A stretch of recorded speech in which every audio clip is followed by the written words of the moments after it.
5వ వచనం, 8వ అధ్యాయము.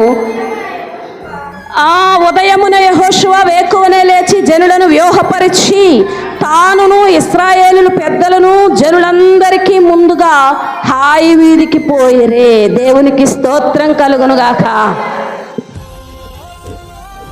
సమయం కోసం ఏం చేశారు? వీళ్ళు కనిపెట్టుకొని ఉన్నారు. ఒకరోజు ఉదయం ఆ సమయం వచ్చింది. దేవుడు యెహోషువకు బయలుపరిచినప్పుడు ఈ ప్రజలందరిని ఎక్కడ పెట్టాడంటే అండి, యెహోషువ వెనక పెట్టాడు. ఇశ్రాయేలీల్లో కొందరు పెద్దల్ని ముందు పెట్టుకొని యెహోషువ ఏం చేస్తున్నాడంటండి, యుద్ధానికి వెళ్తున్నాడు. మొదట హాయి మీదకి యుద్ధానికి వెళ్ళినప్పుడు ఇశ్రాయేలు ప్రజల ముందు ఎవరున్నారండి?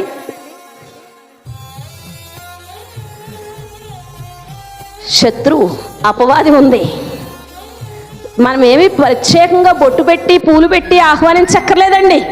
మనం ఎక్కడ బలహీన పడితే, ఒకరోజు మేము ఒక దైవజనుని మాటలు వింటున్నాం.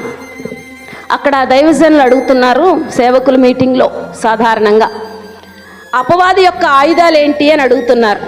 అపవాది యొక్క ఆయుధాలు ఏంటి అని అడుగుతున్నారు. దైవజనులు కూడా విద్యార్థులే కదండి, నిరంతర విద్యార్థులు. ఒక్కొక్కరు ఒక్కొక్క ఆయుధం చెప్తున్నారు.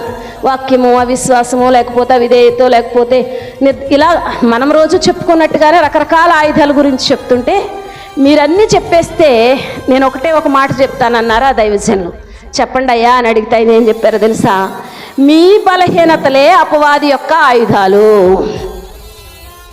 మన బలహీనతలే అపవాది యొక్క. వాళ్ళు ఎప్పుడు బలహీనపడ్డారో అప్పుడే అపవాది వాళ్ళు ముందుకు వచ్చేసింది. ప్రత్యేకంగా మనం ఆహ్వానించక్కర్లే. నువ్వెక్కడ బలహీనపడ్డావో అదే అపవాదికి బలము.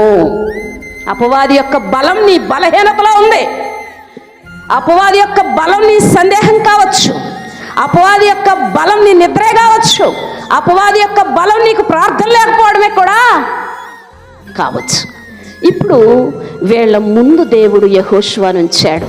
దేవునికి స్తోత్రం కలుగునుగాక.